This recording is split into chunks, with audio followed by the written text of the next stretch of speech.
pregnant, and with nowhere to go, the maid was taken in by the millionaire who started to change his view of her. The deafening sound of the emergency siren ripped through the Seattle night, waking Mia Turner from her deep sleep. To the window of her small apartment on the 10th floor, red lights flashed incessantly, reflecting off the bedroom walls. An authoritative voice echoed through the building's loudspeakers. Immediate evacuation. Risk of collapse. All residents must leave the building immediately. Mia, still dazed, tried to process what was happening. The heavy rains of recent weeks had compromised the structure of the building, and now, at 3 in the morning, she was forced to leave the only place she could call home. With trembling hands, she grabbed her bag, stuffed in some important documents and a change of clothes. In the hallway, she found her neighbors in a panic, running towards the emergency stairs. The floor was shaking under their feet, and cracks were beginning to form in the walls. It was as if the building itself was saying goodbye to its residents. As she hurried down the stairs, Mia felt a wave of nausea. At the age of 28, for months pregnant, she had never imagined she would face such a situation. The baby in her womb was her best-kept secret, especially at work, where she served as executive assistant to Daniel Richmond, CEO of Richmond Enterprises. Daniel was a complex man. At 35, he had turned his father's technology company into an empire. Tall, broad-shouldered, and with piercing blue eyes, he had a presence that commanded respect. But it was during the company's end-of-year party 3 months ago that Mia got to know a different side of him. After a few drinks, they shared much more than a dance, a night that would change their lives forever. When they reached the street, the scene was chaotic. Firefighters, police, and rescue teams were frantically moving around. The sky was heavy and the rain continued to fall mercilessly. Mia watched with tears in her eyes as part of the building structure began to cave in. "Miss Turner?" A familiar voice called out. It was Marcus, the security guard from Richmond Enterprises. "Mr. Richmond is on the phone. He's heard about the disaster and he's worried about you." Mia reached for her cell phone with trembling hands. "Daniel?" "Mia, thank God you're all right. I'm sending my driver to pick you up. I won't take no for an answer. You're staying in my place until we sort this situation out." "But Daniel, I can't. It's not a request, Mia. It's an order." Her voice was firm but gentle. "You've worked for me for 3 years, and you're the best assistant I've ever had. Let me help." 30 minutes later, Mia was sitting in the back seat of Daniel's black BMW, looking at her building for the last time. The driver, Robert, was respectfully silent as he steered the car through the wet Seattle streets towards the Richmond mansion on Mercer Island. The property was impressive even at night. A modern 3-story building with large windows and a spectacular view of Lake Washington. Daniel was waiting for her at the door, wearing sweatpants and a gray t-shirt, a far cry from the impeccable executive she was used to seeing. "You're shaking," he observed, leading her inside. The mansion was welcoming despite its size, with warm wood tones and minimalist decor. "I'm still in shock," Mia admitted, trying to control the tremor in her voice. "I've lost everything, Daniel. My furniture, my clothes, my memories. We'll sort it out," he promised, leading her to one of the guest rooms on the 2nd floor. "For now, rest. Tomorrow we'll think about the next steps." Alone in the luxurious room, Mia placed her hand on her still imperceptible belly. How would she explain her pregnancy to Daniel? How would he react when he found out that that single night had had such far-reaching consequences? The next morning, Mia woke up to the scent of fresh coffee. She found Daniel in the kitchen, preparing breakfast. Sunlight streamed in through the panoramic windows, illuminating the modern kitchen. "Did you sleep well?" he asked, pouring a cup of coffee. "Yes, thank you," Mia replied, hesitant to accept the drink. "Actually, just water for me, please." Daniel raised an eyebrow, surprised. "Since when do you refuse coffee? It's practically your fuel in the office." The moment of truth was approaching faster than Mia had expected. Her heart raced, and she felt her palms sweat. How could she reveal something so important to someone who, despite their professional closeness, kept a calculated emotional distance? "Daniel, we need to talk," she began, her voice barely above a whisper. "That night at the end of your party, it changed everything." The silence that followed was deafening. Daniel stared at her, his blue eyes fixed on her, trying to process the meaning of those words. The coffee cup in his hands remained suspended in the air, as if time had stopped at that crucial moment. Their lives were about to change drastically, and that morning in the kitchen of the Richmond mansion would only mark the beginning of a journey that neither of them could have foreseen. Daniel placed the coffee cup on the kitchen counter with calculated care, as if that simple gesture could postpone the inevitable. His blue eyes studied Mia with an intensity that made her heart race even faster. "I'm pregnant, Daniel," Mia finally said, her voice firmer than she had expected. "4 months. And yes, it's yours." The silence that followed was heavy, filled only by the ticking of the wall clock and the soft hum of the fridge. Daniel ran a hand through his dark hair, a gesture Mia recognized as a sign of his anxiety. "For months," he repeated, doing the math mentally. "The end of your party?" "Yes," Mia confirmed, studying her own hands to avoid his gaze. "I meant to tell you before, but it never seemed to be the right time. And then, well, you started dating Rebecca." The mention of Rebecca made Daniel frown. His current girlfriend, a Seattle socialite, was everything Mia wasn't.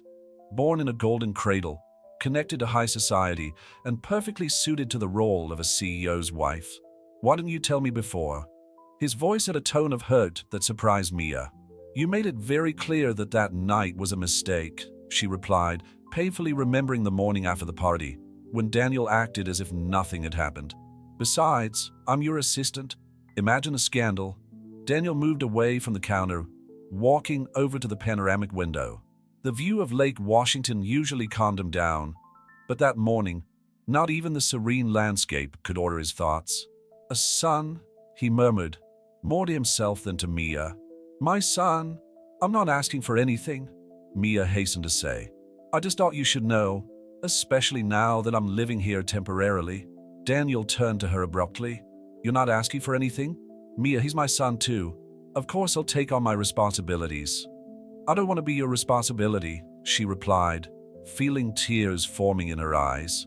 "I don't want you to feel obliged to anything." Before Daniel could reply, the doorbell rang. Through the security system, they saw Rebecca standing in the doorway, looking impeccable in her Chanel ensemble. "Damn," Daniel muttered. "I forgot we'd agreed to have breakfast together."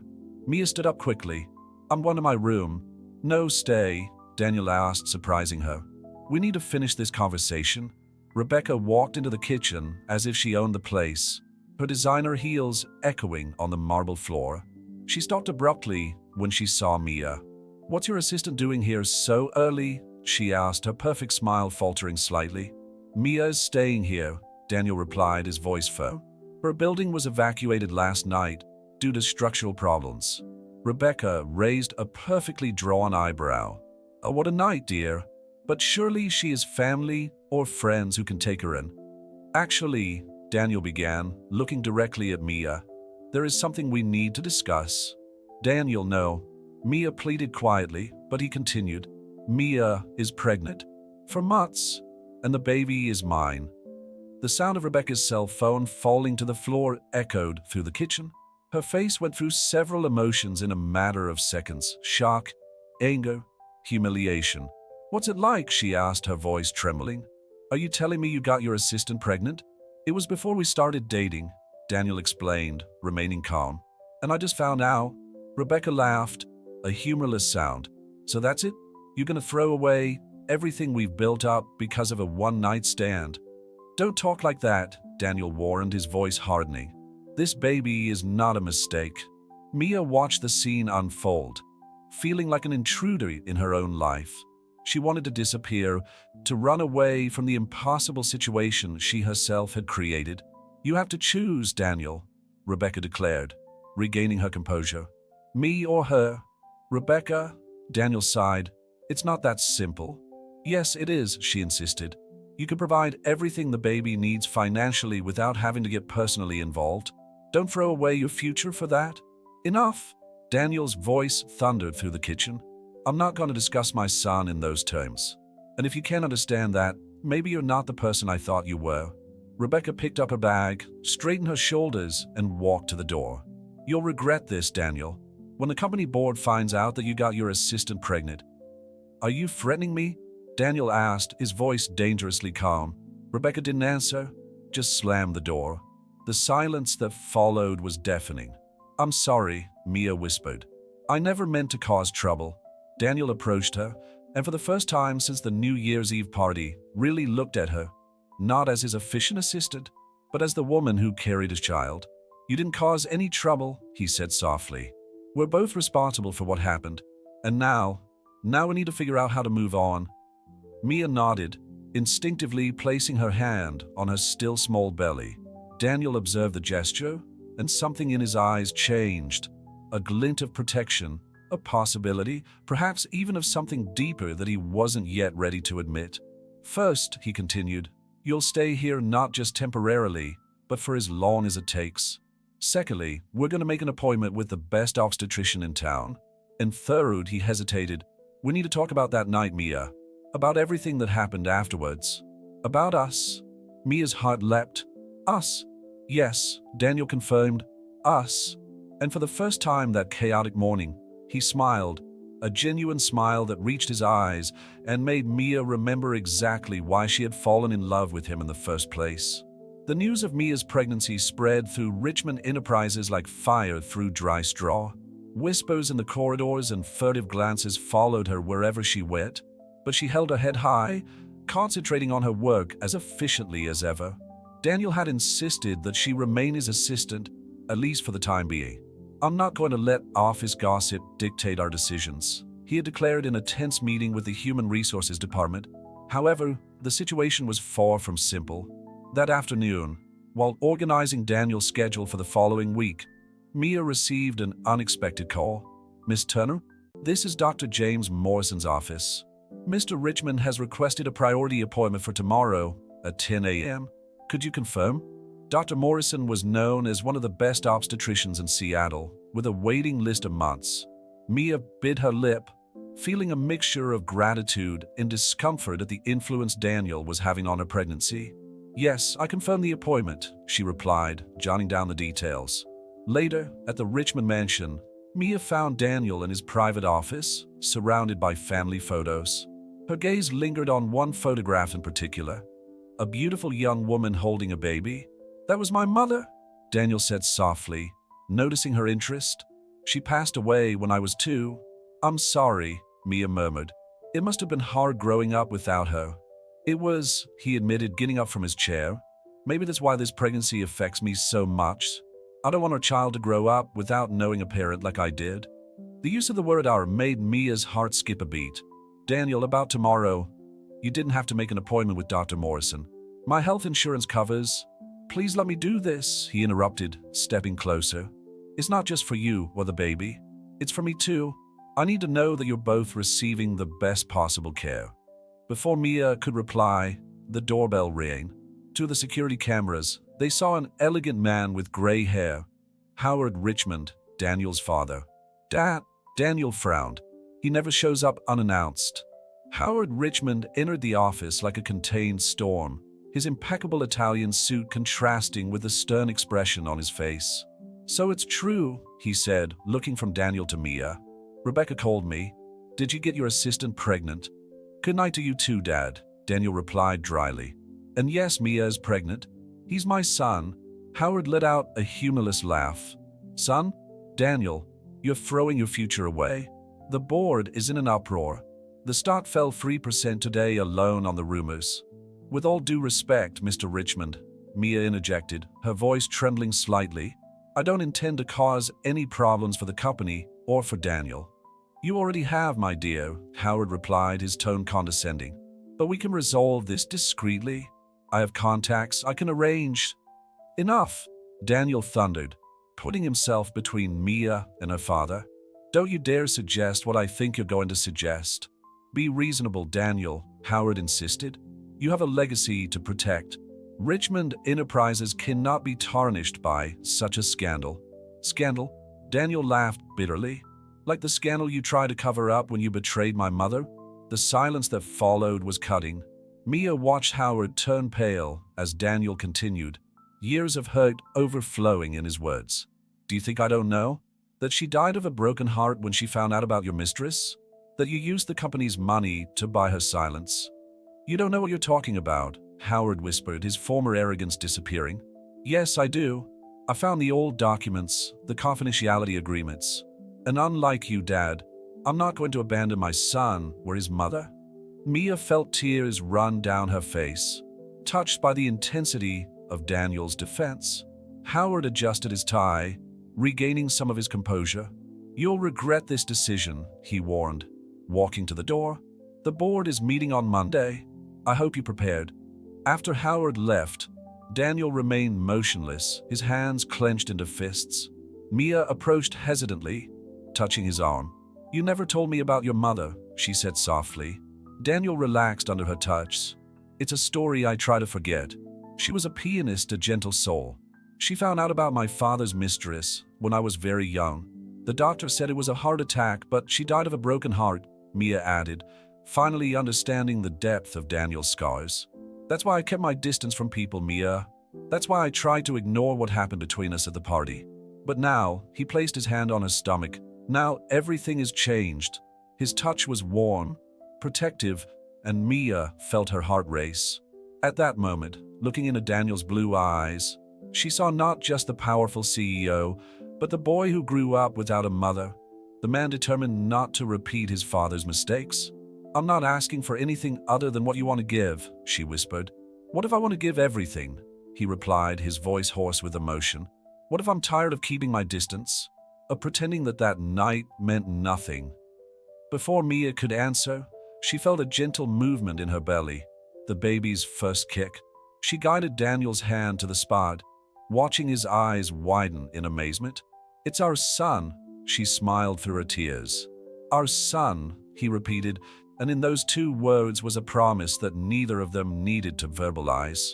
The first appointment with Dr. Morrison revealed more than just the baby's healthy heartbeat. As Mia and Daniel watched the ultrasound monitor, the reality of their situation became even more tangible. They were no longer just a CEO and his assistant dealing with an unexpected pregnancy. There were two parents-to-be witnessing their child move across the black and white screen. Do you want to know the sex of the baby? Asked Dr. Morrison, moving the transducer gently over Mia's belly. Daniel squeezed Mia's hand, and she nodded in response. It's a girl, announced the doctor with a smile. The impact of that revelation hit Daniel like a wave. A daughter. Memories of his own mother flooded his mind, along with the silent promise that his daughter would never know the kind of pain he had experienced. After the appointment, as they walked down the hospital corridor, Daniel stopped abruptly. We need to talk about work, he said, his tone serious. The board meets tomorrow. I'm worried, Mia admitted. Your father has made it clear that he's going to try to use this against you. You're not the one who should be worried, Daniel replied, guiding her to his car. I have a plan, but I need you to trust me. The next day, the Richmond Enterprises boardroom was packed. The board members, all in their impeccable suits, watched Daniel with expressions that ranged from disapproval to curiosity. Howard Richmond took his place at the head of the table, emanating a confidence that would soon be shaken. Gentlemen, Daniel began, his firm voice echoing around the room, before you start with your concerns about my personal life, I'd like to present some figures. He projected a series of graphs onto the screen. In the last 3 years, since Mia Turner became my executive assistant, our productivity has increased by 45%. We've closed international contracts that seemed impossible, and our reputation in the market has never been better. Impressive figures, commented one of the directors, but they don't change the fact that you got an employee pregnant. No, Daniel agreed. They don't. But they also don't change the fact that I'm a man taking on his responsibilities, not just as a father, but as the leader of this company. Howard stood up, his face red with anger. This is ridiculous. You're putting everything at risk because of a mistake. Mistake? Daniel laughed humorlessly. Like you mistakes, Dad? Perhaps we should discuss the documents I found about your own indiscretions? The confidentiality agreements you signed? The silence that followed was deafening. The board members looked at each other uneasily. I'm not here to make threats, Daniel continued. I'm here to be transparent. Yes, I'm going to have a daughter with Mia Turner. Yes, I take full responsibility for my actions. And no, It won't negatively affect this company. In fact, he paused dramatically. I propose to promote Mia to Chief Operating Officer. Whispers filled the room. Howard looked like he was about to have a seizure. She has an MBA from Stanford, proven management experience, and knows this company better than anyone in this room, Daniel argued. Her pregnancy doesn't diminish her competence any more than my fatherhood diminishes mine. One of the older directors, Martin Wheeler, snorted. And what would be your proposal for dealing with a possible conflict of interest? Mia will answer directly to the board. Not to me, Daniel replied promptly. All her decisions will be reviewed by an independent committee in the first 6 months. The discussion went on for hours, but in the end, the board voted in favor of Daniel's proposal with a few conditions. Howard was the only dissenting vote, leaving the room without saying a word to his son. When Daniel finally returned to the mansion that evening, he found Mia in the winter garden, reading a book about motherhood. The light of the sunset bathed the room, creating a golden halo around her. How was it? She asked nervously. Daniel sat down next to her, exhausted but satisfied. You're looking at the new supervisor of the director of operations at Richmond Enterprises. Mia blinked, confused. What? He explained the meeting, watching the emotions pass across her face. Surprise, fear, pride, uncertainty. Daniel, I can't accept it. People will fake. People will always think something, he interrupted her gently. What matters is that you're the most qualified person for the job. You always have been. Mia placed her hand on her stomach, a gesture that had become automatic. What about us? How does that affect whatever is going on between us? Daniel moved closer, taking her hands in his. What's happening between us is that I'm falling in love with you, Mia. Not my efficient assistant, not the mother of my child, but you, the woman who makes me want to be a better person. Tears streamed down Mia's face, but before she could reply, her phone vibrated. It was a message from Rebecca. Congratulations on the promotion. I hope it's worth the price you'll pay. Daniel read the message over Mia's shoulder and sighed. She's not going to give up easily. None of us will, Mia replied, her voice firm. Now when we have so much to fight for. The sun finally set, leaving the winter garden in twilight.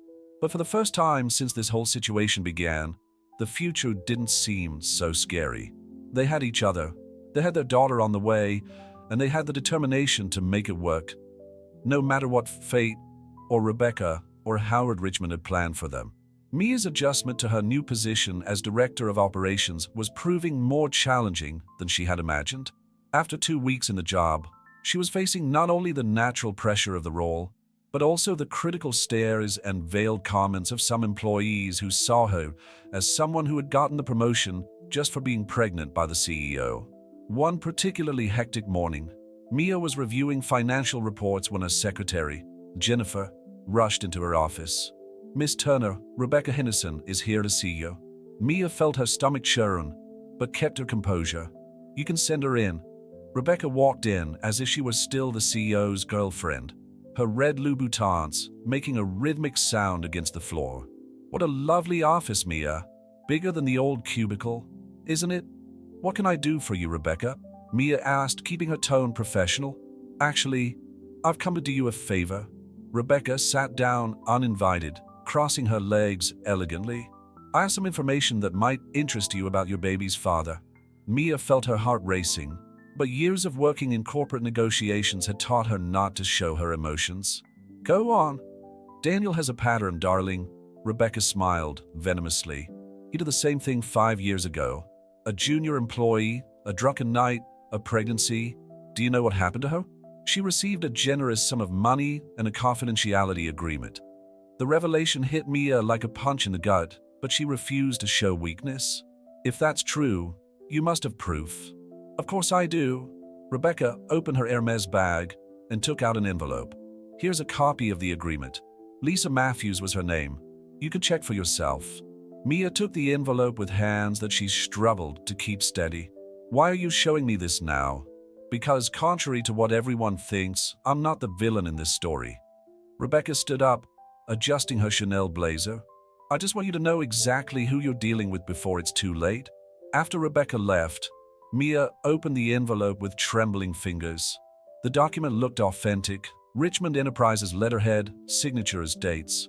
Her world began to spin. Mia, Daniel's voice surprised her from the doorway. I was wondering if you'd like to have lunch. He stopped when he saw her expression. What happened? Who's Lisa Matthews? Mia asked directly, watching the color drain from his face. Daniel closed the office door and slowly approached. Where did you hear that name? Rebecca was here. Mia pushed the document towards him. Is it true? Have you been through this before? Daniel examined the paper, his jaw tense. It's not what you think. Then explain it to me, because it sounds exactly like what I'm thinking. He sat down heavily in the chair opposite her desk. Lisa Matthews worked here 5 years ago. She was pregnant, yes, but it wasn't my child. It was my father's. Mia felt the air leave her lungs. Your father. After I found out about the mistress who destroyed my parents' marriage, I started paying more attention to his standards. Daniel ran his hand through his hair, a gesture that Mia recognized as a sign of anguish. Lisa was young, vulnerable. When I found out what my father had done, I helped her get a settlement. The document is in my name because I didn't want her to have to deal with him directly. What happened to her? She moved to Portland. She had the baby, a boy. She managed to start her life over away from here. Daniel leaned forward, his eyes intense. Mia, I know how that sounds, but I swear I would never do anything like that. I'm not my father. Mia studied his face, looking for signs of a lie. Why didn't you ever tell me about this? Because I'm ashamed of what my father did. Because he wanted to protect Lisa and his son from the media. And because he hesitated, because I'm afraid of becoming like him. The vulnerability in his voice touched Mia deeply. She stood up, going around the table to stand next to him. You're not your father, Daniel. Every decision you've made since you found out about the pregnancy proves that.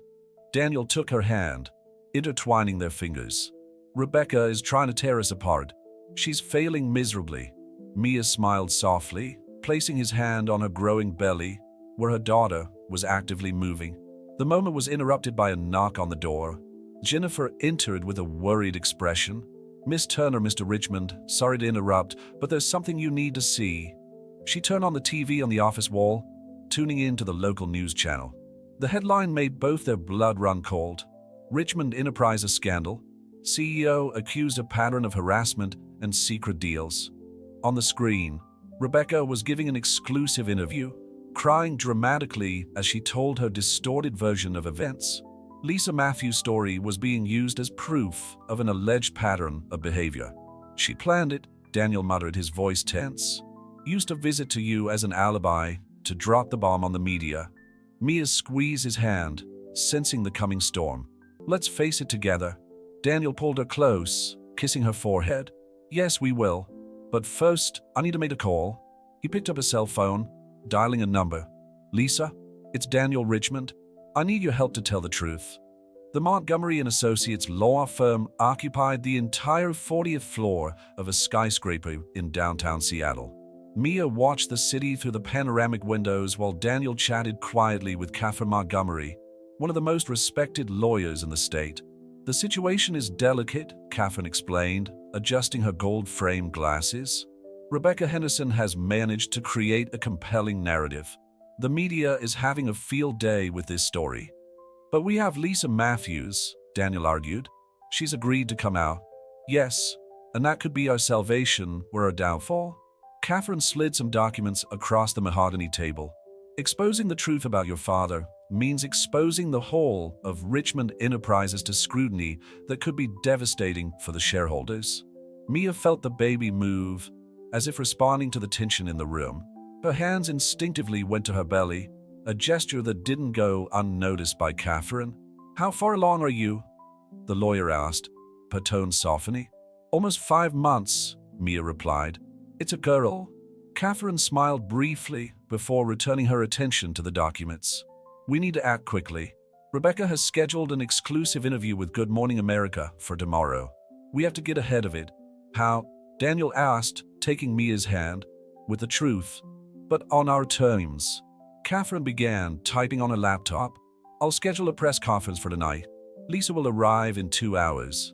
Daniel, you're going to tell your side of the story first. Take control of the narrative. The next few hours were a whirlwind of preparations. While the legal team worked out the details, Mia received an unexpected message from Howard Richmond. "We need to talk." Alone, she showed the message to Daniel, who immediately tensed up. "I don't trust him. Maybe this is our chance to sort this out without exposing all the family's secrets," Mia suggested gently. After some discussion, it was decided that Mia would meet Howard in the building's lobby cafe, in plain sight, while Daniel continued preparations for the press conference. Howard was already waiting when she arrived, looking older and more tired than ever. "Thank you for coming," he said, indicating a chair. "What do you want, Mr. Richmond?" "I want to make a deal." He got straight to the point. $5 million. You leave Seattle, raise the child away from here, and we all get on with our lives. Mia felt a wave of nausea that had nothing to do with her pregnancy. "How can you suggest that? It's your granddaughter. It's a problem that can be solved discreetly," Howard insisted, "just as it was with Lisa. The difference is that Lisa was pregnant with your child, not Daniel's," Mia replied, observing the shock on the older man's face. "Yes, I know the truth. And unlike you, Daniel took on his responsibilities from the very first moment." "You don't understand," Howard lowered his voice. "This company is all I have. If the truth about Lisa comes out, then maybe it's time to face the consequences of your choices," a familiar voice interrupted. Lisa Matthews was standing by the table, older than in the photos Mia had seen, but still beautiful. "Lisa," Howard paled. "What are you doing here?" "I came to tell my story," she replied, taking a seat next to Mia. "Not for revenge, but because it's time for the truth. Your grandson, our son, deserves to know his origins one day." Mia's cell phone vibrated with a message from Daniel. "Rebecca has just arrived on the TV channel. We have an hour." "Mr. Richmond," Mia stood up. "You have a choice now. You could keep trying to bury the truth, or you can do the right thing for once. For your granddaughter, for your other grandson, for your family." Howard looked at the two women, decades of secrets weighing on his shoulders. "What do you want me to do?" An hour later, the Richmond Enterprises auditorium was packed with journalists. Daniel took the stage first, his presence commanding immediate attention. "5 years ago," he began, "I discovered something that changed my life. An employee was pregnant and needed help. I helped her not because it was my responsibility, but because it was the right thing to do. Today, I'm here to tell you the full truth about that story." To everyone's surprise, Howard Richmond joined him on stage. "The child was mine," he admitted, his voice shaking. "And today, I want to publicly apologize to Lisa, to my grandson, to my son, and to Mia, who carries my granddaughter." The room exploded in flashes and questions, but Lisa Matthews, who had joined them, raised her hand for silence. "I came here today not to destroy lies, but to heal old wounds," she declared. "My son is growing up happy and healthy, and he deserves to know his whole family. The truth isn't always pretty, but it is liberating." Mia watched from the front row, her hands protectively on her belly, as the story unfolded. Her phone vibrated with a notification. Rebecca had canceled her interview on Good Morning America. That evening, back at the Richmond mansion, Daniel found Mia in the winter garden, her favorite spot. "It was crazy today," he sighed, taking a seat next to her. "Yes, but necessary," she replied, leaning back against him. "How are you?" "Relieved, scared, proud." He kissed her forehead. "Mostly proud of how you've handled all this." "Your father surprised me," Mia admitted. "I thought he'd keep fighting." "Sometimes people surprise you." Daniel smiled, placing his hand on her stomach. "Like he surprised me? Like our daughter surprises us every day." The winter garden was silent. Only the soft sound of the water fountain in the corner filling the room. The truth had been costly, but it had brought with it the possibility of healing and reconciliation. "Daniel," Mia asked softly, "do you think we can make it work? Our family?" "It won't be easy," he answered honestly. "But for the first time in my life, I'm not afraid to try." 3 days after the press conference that shook Seattle, the Richmond mansion received an unexpected visitor. Little Marcus, the son of Lisa Matthews and Howard Richmond, timidly crossed the entrance hall, his curious eyes absorbing every detail of his half-brother's house. "He's got your eyes," Mia commented softly to Daniel, noting how the 5-year-old shared the same intense shade of blue characteristic of the Richmonds. Howard, who accompanied Lisa and Marcus, seemed out of place, alternating between adjusting his tie and shoving his hands in his pockets. It was the first time he had visited the mansion since the public revelation, and the tension in the air was palpable. "Marcus," Lisa called softly, "would you like to meet your brother Daniel?" Daniel knelt down to the boy, his heart racing. All his life he had wanted a brother, and now, at the age of 35, he was finally meeting one. "Eh, Shaw, I hear you're a fan of cars." The boy's eyes lit up. "I've got a whole collection?"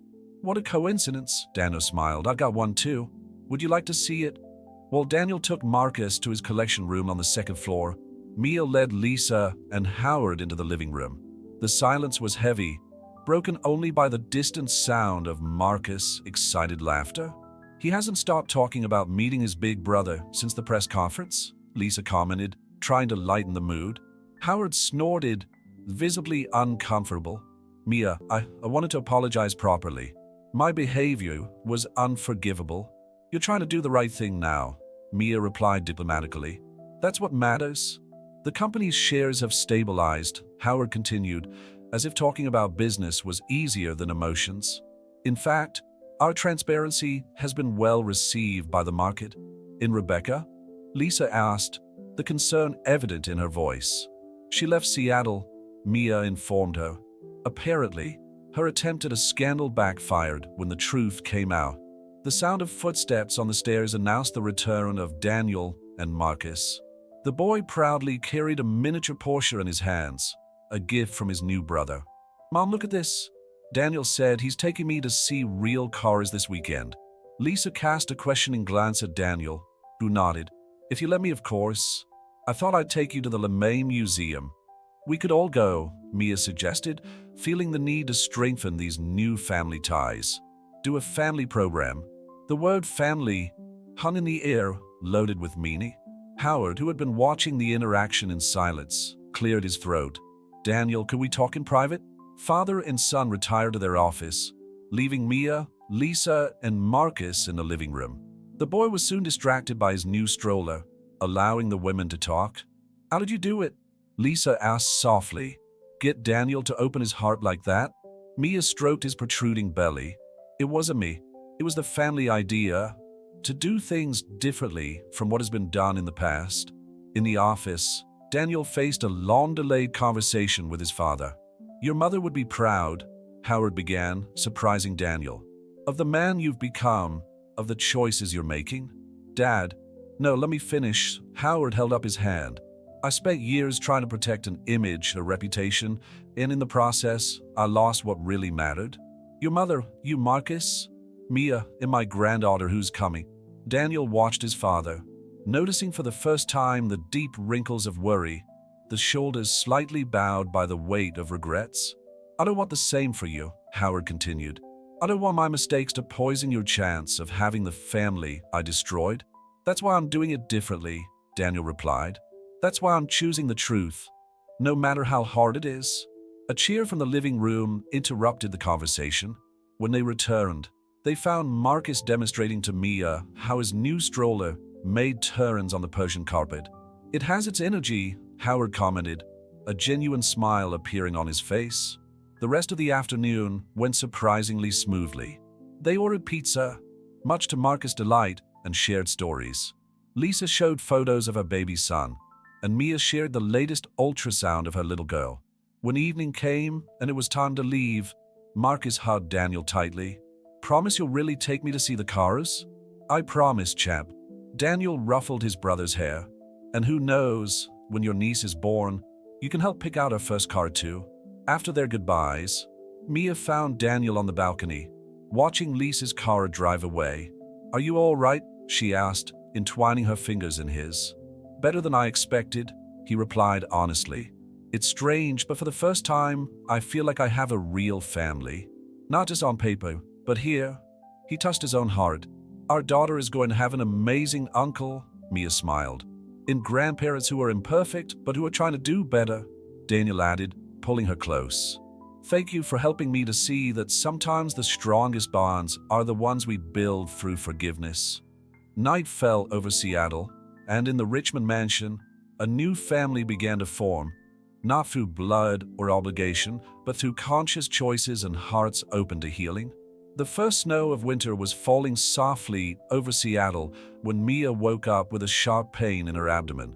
She was in her 7th month of pregnancy, and although Dr. Morrison had assured her that her pregnancy was progressing normally, something didn't seem right that morning. "Daniel," she called out, trying to keep calm as she sat up in bed. He was in the bathroom preparing for an important day at the company, the first board meeting since Howard had decided to temporarily step down as chairman. "What?" Daniel emerged immediately, still adjusting his tie. His face changed expression when he saw Mia pale, with a hand on her stomach. "Something's wrong," she whispered, and before she could explain further, she felt a warm liquid trickle down her legs. The next few minutes were a blur of action. Daniel called an ambulance while helping Mia change, his hands shaking as he dialed Dr. Morrison's number. The doctor was direct. "Bring her in immediately. It could be premature labor." At the hospital, the medical team moved with controlled urgency. Dr. Morrison examined Mia while Daniel held her hand, both trying not to show the panic they felt. "We're going to have to administer drugs to try and stop the labor," the doctor explained. "Your daughter still needs a few more weeks in the womb. I'm going to admit her for observation." Lisa Matthews showed up at the hospital as soon as she heard, carrying a small suitcase with essential items she had collected at the mansion. "Marcus is worried about his little sister," she commented, trying to distract Mia while the medication took effect. "How did you cope?" Mia asked, adjusting herself on the hospital bed. "With the whole pregnancy on my own?" Lisa sat down in the armchair next to the bed.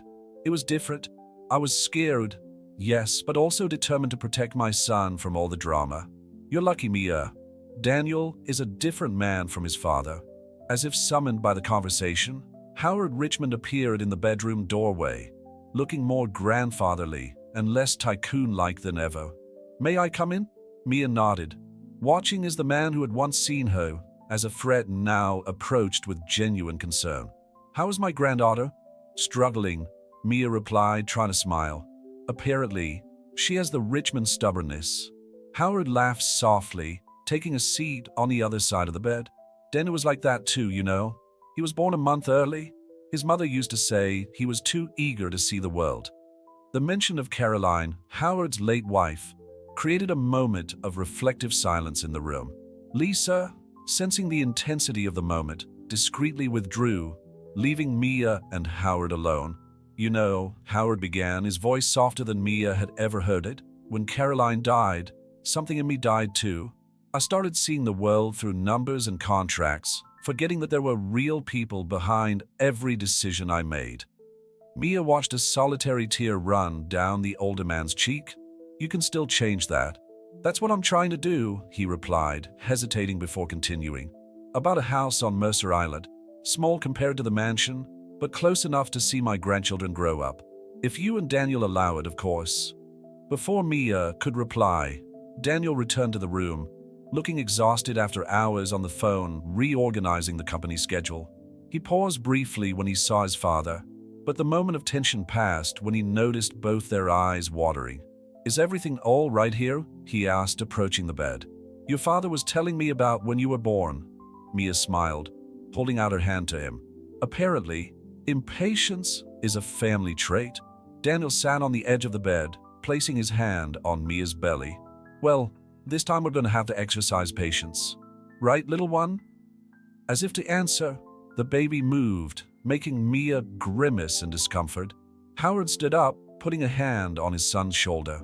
"I'll let you rest, but first," he pulled something out of his jacket pocket, a small blue velvet box. "It was your mother's," he explained, handing the box to Daniel. "She always said she wanted her daughter-in-law to wear it one day."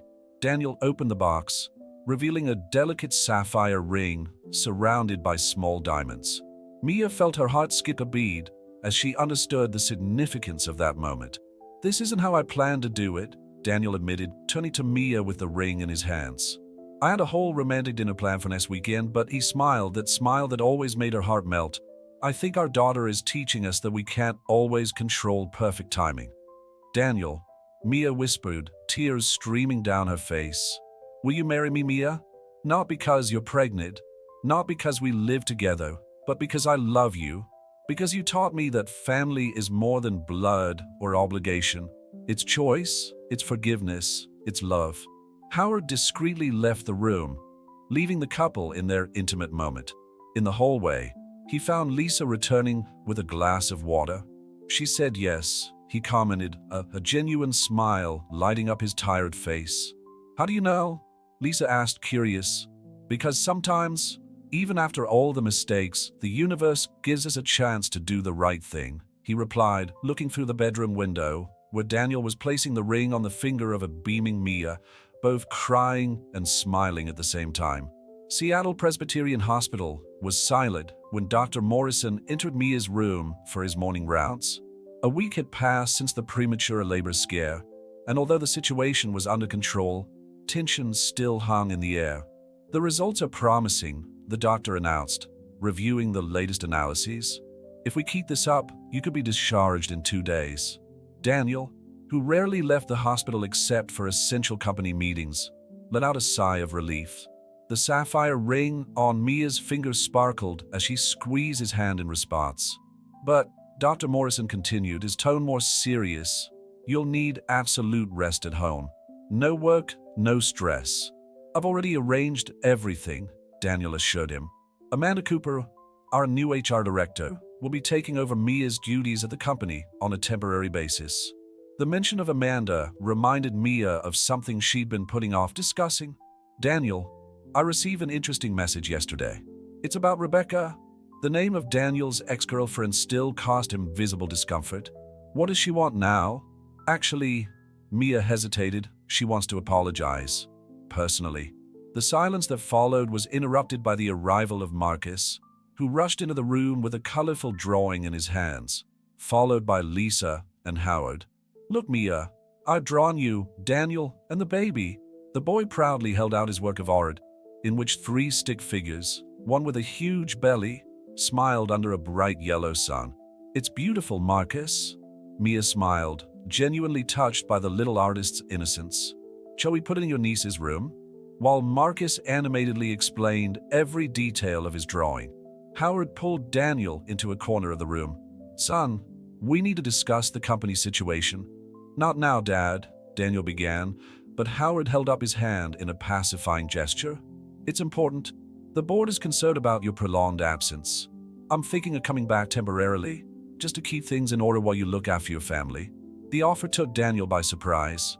His father, who had always put the company first, was now offering to help so that he could prioritize Mia and the baby. Would you do that? It's the least I can do, Howard replied, his voice laden with restrained emotion. Besides, I have a few things to sort out before I retire for good. Lisa, who was arranging the flowers in the bedroom, stopped to listen to the conversation. Her eyes met Howard's briefly, a silent communication passing between them. Actually, Lisa interjected softly, Howard and I have an announcement to make. Marcus, absorbed in showing his drawing to Mia, didn't notice when his mother approached Howard, their hands intertwining in a way that made Daniel raise his eyebrows in surprise.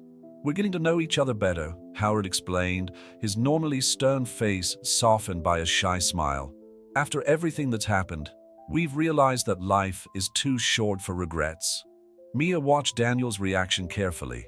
Her fiancé seemed to process the information, his emotions flashing clearly across his face. Surprise, confusion, and finally, acceptance. Marcus, Daniel called out to his younger brother, how about we go to the cafeteria and get some hot chocolate? As the brothers left the room, Mia noticed tears in Lisa's eyes. Are you happy? She asked gently. I am, Lisa replied, wiping her eyes. It's strange how life turns around. 5 years ago, I ran away from Seattle vowing never to return, and now we're all here, Howard added, trying to fix what was broken. The moment was interrupted by the return of Daniel and Marcus, the latter happily sipping his hot chocolate. Daniel seemed lighter, as if the walk with his brother had helped clear his thoughts. Dad, he began, about your offer to take over the company temporarily. I accept, but on one condition. What? Howard asked, bracing himself for any demands. That you consider making Marcus our daughter's godfather. The boy almost dropped his hot chocolate with excitement. Can I? Can I really? Of course you can, champ, Daniel smiled, ruffling his brother's hair. After all, you're already the coolest uncle in the world.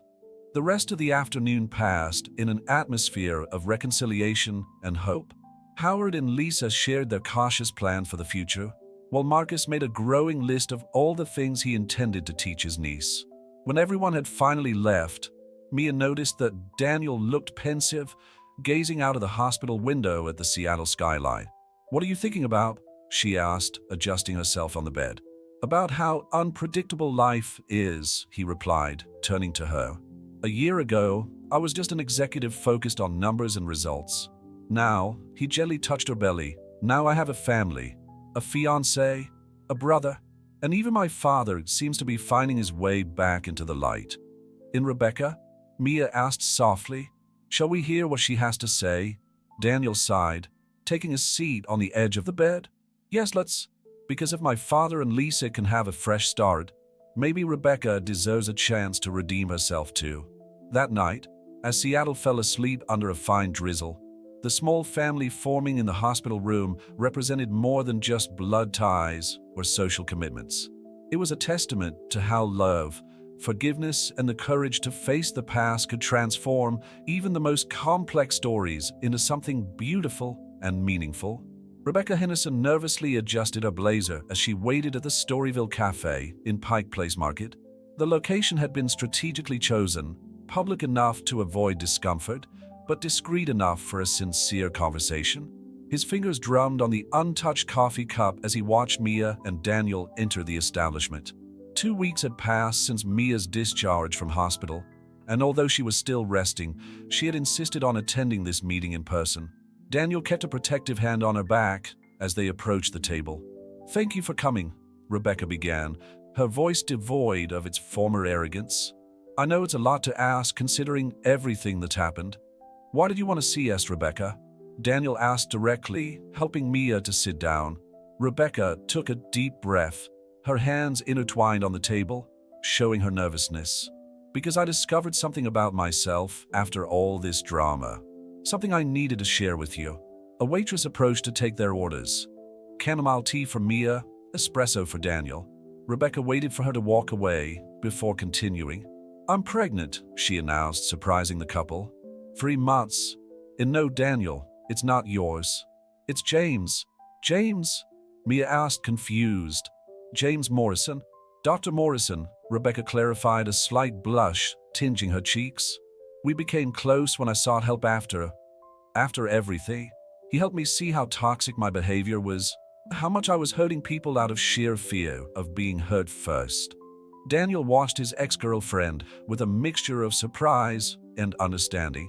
Dr. Morrison, always so professional during Mia's appointments, had casually mentioned that he was seeing someone, but no one could have imagined that it would be Rebecca. "Is that why you disappeared from Seattle?" Mia asked gently. Rebecca nodded. "I needed to find myself, to understand why I always sabotaged relationships, why I needed to control everything and everyone around me. James helped me realize that I was repeating patterns from my own childhood." The waitress returned with the drinks, providing a moment's pause in the charged conversation. Daniel noticed how different Rebecca looked. Not just physically, but her energy had changed. The old mask of social perfection had given way to something more genuine, more vulnerable. "I know that an apology doesn't erase what I did," Rebecca continued. "The way I tried to manipulate the situation, the way I used Lisa's story against you, it was unforgivable. But we're here to forgive," Mia replied softly, surprising both Rebecca and Daniel. "Because sometimes people deserve a second chance to do the right thing." Rebecca let out a restrained sob, quickly wiping away a tear. "James said you'd be understanding, but I didn't believe him. After everything I've done." "Forgiveness isn't about deserving it," Daniel interjected, his voice gentle. "It's about choosing to move on, about giving people room to grow and change." "How's the pregnancy going?" Mia asked, subtly changing the tone of the conversation to something lighter. Rebecca's face lit up, scary and wonderful at the same time. "James has been amazing, but well, sometimes I miss having someone who really understands what I'm going through." "Maybe we can change that," Mia suggested, surprising everyone, including Daniel. I'm taking childbirth preparation classes at Swedish Medical Center. Why don't you join us? The peace offering hung in the air for a moment, loaded with meaning. Rebecca looked at Daniel, as if seeking his approval. It would be good for all of us, he agreed, gently squeezing Mia's hand on the table. The conversation flowed more naturally after that, with Rebecca sharing her discreet wedding plans with James next month, and Mia showing pictures of her baby girl's latest ultrasound. Have you chosen a name yet? Rebecca asked, genuinely interested. Caroline, Daniel replied, his voice soft as he pronounced his mother's name. Caroline Hope Richmond? That's perfect, Rebecca smiled. And for the first time since they had met, her smile was completely sincere. When they finally said goodbye, Rebecca hugged Mia carefully, respecting her condition. Thank you, she whispered, for showing me that it's possible to start again. On the way home, Daniel drove in silence, processing the events of the morning. Mia watched the city go by out of the window, one hand resting protectively on her belly. You amaze me more every day, he finally said, stopping at a red light. Your ability to forgive, to see the best in people. I've learned from you, Mia replied, turning to look at him. From the way you forgave your father, how you gave Marcus a chance to be part of our lives. The signal opened, and Daniel steered the car towards Mercer Island, where their home, awaited them. On the way, they passed Howard's new house, where Lisa and Marcus could be seen playing in the garden. Family is a choice, Mia continued, observing the scene. And sometimes the strongest families are the ones we build through forgiveness and understanding. Daniel parked in the driveway of the house, but before they could get out of the car, Caroline gave it a particularly hard kick, making Mia laugh. I think she agrees, she smiled, guiding Daniel's hand to feel her daughter's movements. How could she not? He replied, leaning in to kiss his fiancée's lips softly. After all, she is the wisest mother in the world. The Richmond mansion was abuzz with preparations for two significant events: Daniel and Mia's wedding, scheduled for 3 weeks' time, and Caroline's imminent arrival, due the following month. Martha, the housekeeper who had served the family for 2 decades, was coordinating a team of decorators while trying to keep Mia away from any stress. Miss Turner, please let me take care of this, Martha insisted, gently removing a catalog of flowers from Mia's hands. Dr. Morrison was very specific about absolute rest. But Martha, I need to at least pick the flowers, Mia protested, adjusting herself on the living room sofa. Besides, Caroline's calmer today. As if to contradict her mother, the baby kicked particularly hard, making Mia grimace. Martha raised a knowing eyebrow. Lisa is coming to help with the choices, the housekeeper informed her. And she's brought a surprise I think you'll like. Minutes later, Lisa entered carrying a familiar-looking antique box. Marcus followed, carefully balancing a photo album. We found these at Howard's house, Lisa explained, placing the box on the coffee table. They're your mother's things, Daniel. Daniel, who was on a video conference in his office, appeared in the doorway at the mention of Caroline. His face showed a mixture of excitement and apprehension as he approached the box. Dad said you should have this, Marcus announced proudly. Especially this. He opened the album to a specific page, revealing a photo of Caroline Richmond in her wedding dress. It's beautiful, Mia whispered, looking at the vintage lace and silk dress. It's in the box, Lisa smiled, opening the container carefully. The dress, preserved in tissue paper, emanated a timeless elegance. Daniel touched the fabric gently, fragmented memories of his mother wearing the dress in old photos filling his mind. Mia, would you like to? Yes, she replied before he had even finished his question. I'd be honored. Martha, who was watching the scene with tears in her eyes, sniffled softly. I'll call Madame Bouvier to make the necessary adjustments. With your permission, of course. The morning passed in a whirlwind of emotions as more treasures were discovered in the box. Love letters exchanged between Howard and Caroline, a diary with thoughts on Daniel's pregnancy and first months, and a letter addressed to my future daughter-in-law. She wrote this when she found out she was ill. Howard revealed, appearing unexpectedly in the doorway. His normally composed face showed vulnerability at the sight of his late wife's belongings. She always believed that Daniel would find someone special. Mia opened the envelope with trembling hands, feeling the weight of family history in the words written 2 decades ago. Dear, I don't know your name yet, but I know you'll be special. Special enough to see beyond the walls my son will probably build around your heart. Special enough to help you believe in love again. This dress carries not only memories of a happy day, but the promise of a love that transcends time.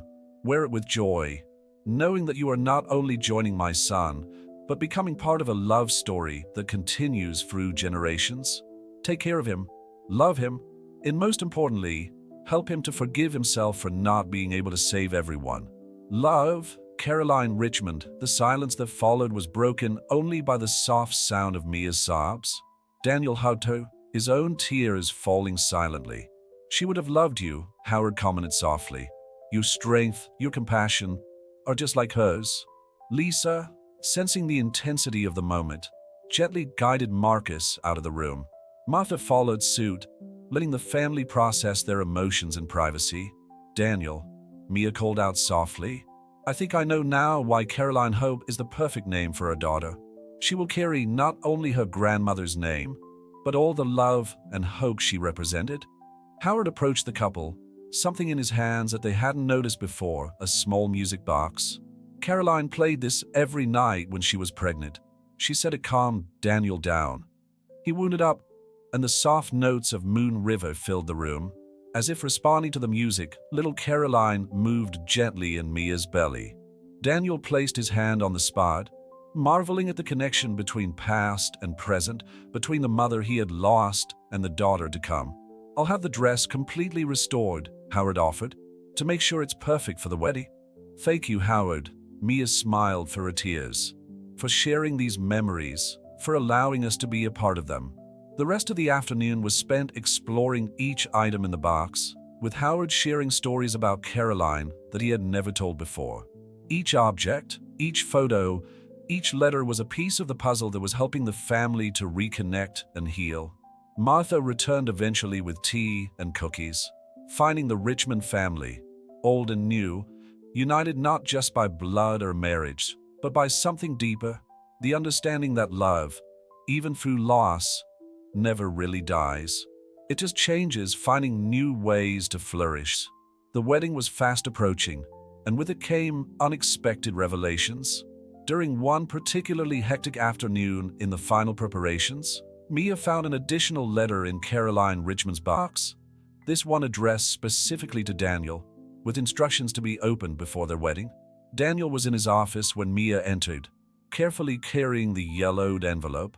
I found this, she said softly, holding out the letter. I think your mother wanted you to read it before the ceremony. With trembling hands, Daniel opened the envelope, recognizing his mother's elegant handwriting. My dear son, if you are reading this, it means that you have found someone special enough to share your life with. Someone who, I hope, has helped you break down the walls I know you built after I left. There's something I need to tell you, something I never had the courage to say to your father. The night I found out about your infidelity, it wasn't just the betrayal that broke my heart. It was finding out that I was pregnant again, and the fear that this child would grow up in a broken home, like I did. The baby she was carrying would be her sister, Daniel.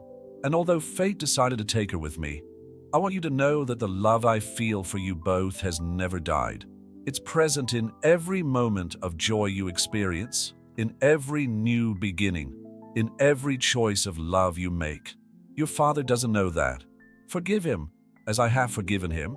True love doesn't hold grudges. It only learns and grows through pain. With all my love, Mom. The silence in the office was heavy with the weight of the revelation. Mia watched the silent tears run down Daniel's face, her own hand instinctively shielding her belly where Caroline Hope moved gently. I need to tell my dad, Daniel finally said, his voice hoarse with emotion.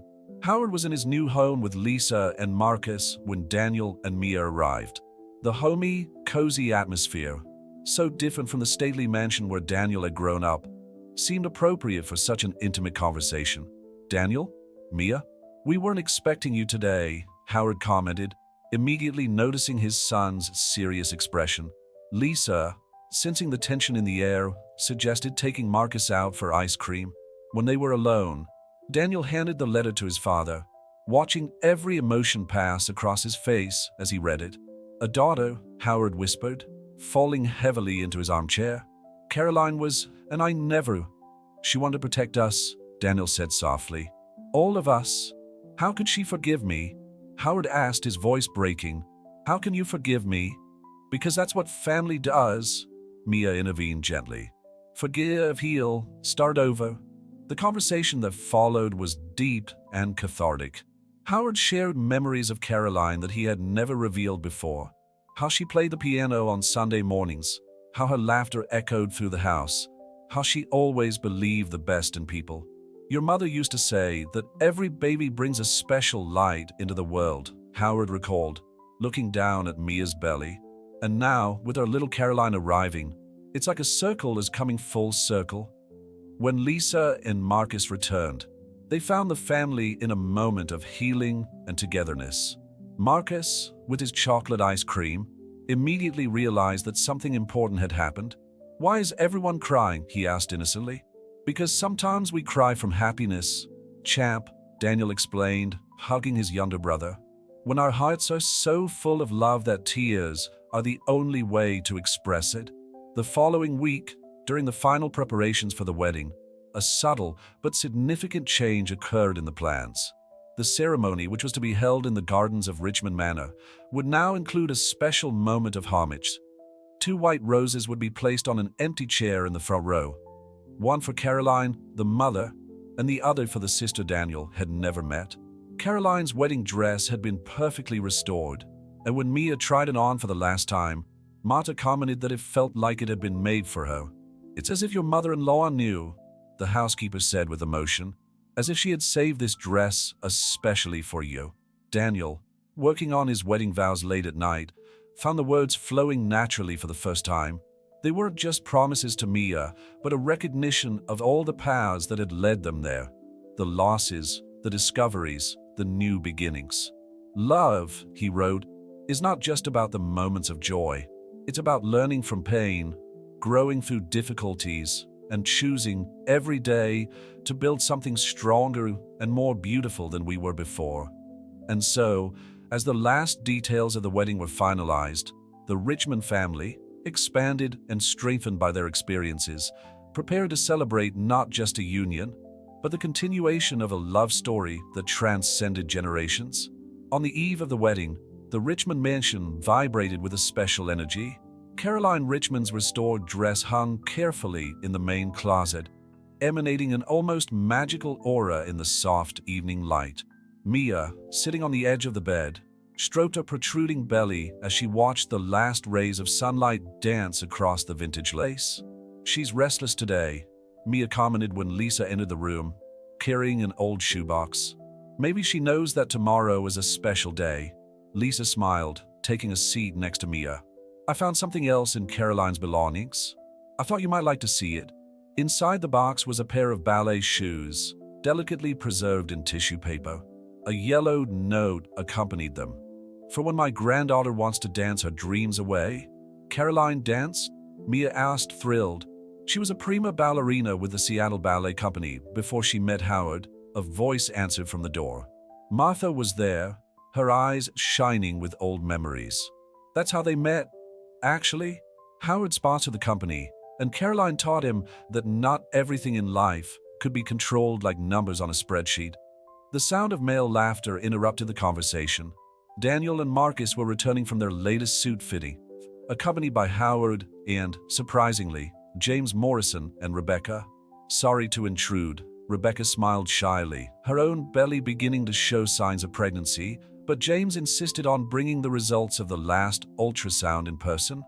Dr. Morrison approached Mia with his characteristic professionalism mixed with kindness. "Everything is perfectly fine with little Caroline. She's in an ideal position for delivery, which should take place in the next 3 weeks." "3 weeks?" Daniel asked, concern evident in his voice. "It's perfectly normal," the doctor assured him. "In fact, I suggest you take advantage of your honeymoon in Big Sur to relax. The stress of the wedding may have pushed things forward a little, but there's no need to worry." The news caused a small commotion in the room. Martha immediately started listing everything that would need to be prepared in advance, while Howard made calls to ensure that the private jet would be available for any emergencies during the honeymoon. "Maybe we should cancel the trip," Daniel suggested, but Mia shook her head. "Caroline will choose her own moment to arrive," she said softly, "just like her mother chose the perfect moment to leave us all those presents." Rebecca, who had been watching the scene in silence, approached Mia with something in her hands, a delicate sapphire bracelet. "It was my grandmother's," she explained. "She always said that sapphires bring wisdom and serenity to birth. I'd like you to wear it tomorrow." Rebecca's unexpected gesture silenced the room. The transformation of her former rival into an ally and friend was perhaps the greatest testament to how love could change people. "Thank you," Mia whispered, hugging Rebecca carefully, their bellies touching in a moment of unique connection between mothers-to-be. The evening progressed with the final preparations. Marcus insisted on showing everyone how he had practiced carrying the rings, while Lisa and Howard exchanged complicit glances that suggested that perhaps another wedding wasn't too far away. When everyone finally left, leaving Mia alone in her last moment as a single woman, she found yet another surprise, a DVD marked simply for Daniel's fiancé. With trembling hands, she inserted the disc into the player. The image of Caroline Richmond filled the screen, young and radiant in a home video of her final performance as a ballerina. She recorded it a week before she met Howard, Martha explained, silently appearing with a cup of chamomile tea. She said it was her last dance as a free woman, in her first dance towards true love. As she watched Caroline dance, Mia felt her own daughter moving gently, as if she too were dancing to the rhythm of the grandmother she would never meet in person, but whose love transcended time and space. "Martha," Mia called softly, "do you think she would approve? That she'd be happy about all this?" The housekeeper smiled, her eyes misty. "Darling, she wouldn't just approve, she planned it. Every item left, every letter written. Caroline knew that one day a special woman would come into Daniel's life and heal not only his heart, but that of this whole family." That night, as Seattle fell asleep under a starry sky, the Richmond mansion seemed to pulse with the memories of the past and the promises of the future. In the master bedroom, Caroline's dress shimmered softly, her ballet shoes rested like a silent blessing, and her sapphire bracelet sparkled with the promise of new beginnings. Tomorrow, Mia Turner would become Mia Richmond, not just in name, but as the guardian of a love story that began long before her and would continue long after, through little Caroline Hope, who was already dancing her own tune in her mother's womb. The morning of the wedding dawned with a special glow in Seattle. The Richmond mansion, decorated with elegant arrangements of white roses and orchids, seemed to be enveloped in a magical aura. In the master bedroom, Mia gazed at her reflection in the mirror while Lisa and Martha adjusted the last details of Caroline's dress. "Something old," Martha smiled, touching the vintage dress. "Something new," she pointed to the delicate pearl necklace, Daniel's gift, something borrowed, referring to Rebecca's sapphire bracelet, and "something blue," she added, attaching a small blue bow to the inside edge of the dress. A gentle movement in her belly made Mia smile. Caroline Hope, as if sensing the importance of the moment, seemed to dance her own celebratory waltz. "Mia," Howard knocked softly on the door. "May I come in?" When he entered, his eyes filled with tears at the sight of Mia in his late wife's dress. "It's like Caroline's here," he whispered. "She is," Mia replied softly, touching the delicate fabric. "In every stitch of this dress, in every memory she shared with us, in every beat of our little Caroline's heart." Howard sniffed, trying to control his emotion. "I came to ask. Well, I know your father isn't around anymore, and considering everything that's happened, it would be an honor for me to walk you down the aisle." The proposal took Mia by surprise. Her father had died when she was a teenager, and the idea of Howard, who had initially seen her as a threat, now wanting to take on that role, was deeply meaningful. "It would be an honor for me too," she replied, tears threatening to ruin her makeup. "No crying yet," Martha quickly intervened, rushing to touch up Mia's makeup. "We have a whole ceremony ahead of us for that." In the garden, the guests were already taking their seats. Daniel was waiting at the makeshift altar, Marcus by his side as best man, proudly holding the rings. Rebecca and James Morrison were sitting in the front row, his hands intertwined over her belly, while Lisa organized the last details with the photography team. The two white roses rested on the empty chair, a silent tribute to Caroline and the daughter who was never born. A gentle breeze stirred the petals, as if beckoning from beyond. The music began, not the traditional wedding march, but a restored recording of Caroline playing Moon River on the piano. Daniel felt his heart skip a beat as the doors opened and Mia appeared, radiant in her mother's dress, led by Howard. Every step down the aisle of flowers seemed to carry the weight of the story that had brought them there. Not just the story of Daniel and Mia, but of everyone who was part of that unlikely and perfectly imperfect family. When Howard handed Mia's hand to Daniel, he whispered something that only the three of them could hear. Caroline would be proud of all of us. Vows were exchanged with voices choked with emotion.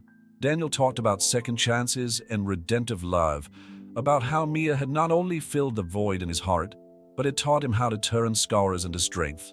Mia, for her part, talked about family, not just the one we were born into, but the one we chose to build. She talked about forgiveness and new beginnings, about how true love not only endures storms, but grows through them. Marcus presented the rings with adorable seriousness, and when Daniel slid the ring onto Mia's finger, Caroline Hope kicked so hard that it made Mia laugh through her tears. "I think someone's looking forward to joining the celebration," she whispered, making everyone laugh. The reception that followed was a celebration not only of the love between Daniel and Mia, but of all the bonds that had been strengthened along the way. Howard and Lisa danced together, their smiles suggesting that another wedding might be on the horizon. Rebecca and James shared stories about their own journey of redemption and love, while Marcus charmed everyone with his childish antics. At the moment of the bride and groom's first dance, a surprise awaited everyone. A video was projected showing Caroline dancing ballet, her grace and elegance perfectly synchronized with the music playing in the present. It was as if past and present had merged into a single celebration of eternal love. "Your mother is dancing with us," Mia whispered in Daniel's ear as they twirled gently. "Yes," he replied, his voice breaking. "And soon our Caroline will be dancing too." As if answering the call, little Caroline moved again, making her parents smile in the midst of the dance. It was a perfect moment in its imperfection, sacred in its simplicity. As the evening drew to a close and the last guests said their goodbyes, Daniel and Mia remained in the lantern-lit garden. Caroline's dress glowed softly under the lights, as if it still carried the magic of the love that had inspired it. "Do you know what else I found in your mother's box?" Mia asked, leaning back against Daniel's chest. A little diary where she wrote about her pregnancy. On the last page, she wrote something that seems perfect for today. "True love has no end. It only changes shape, like the seasons, always renewing itself, always growing, always finding new ways to flourish." Daniel gently kissed his wife's forehead, his hands resting on the belly where their daughter rested. "She was right. And now, with you, with our Caroline, with all this family we've built, I feel like I finally understand what she meant." The stars shone over Seattle, silent witnesses to a love story that transcended time. A story that began with loss and pain, but blossomed into something more beautiful and stronger than anyone could have imagined.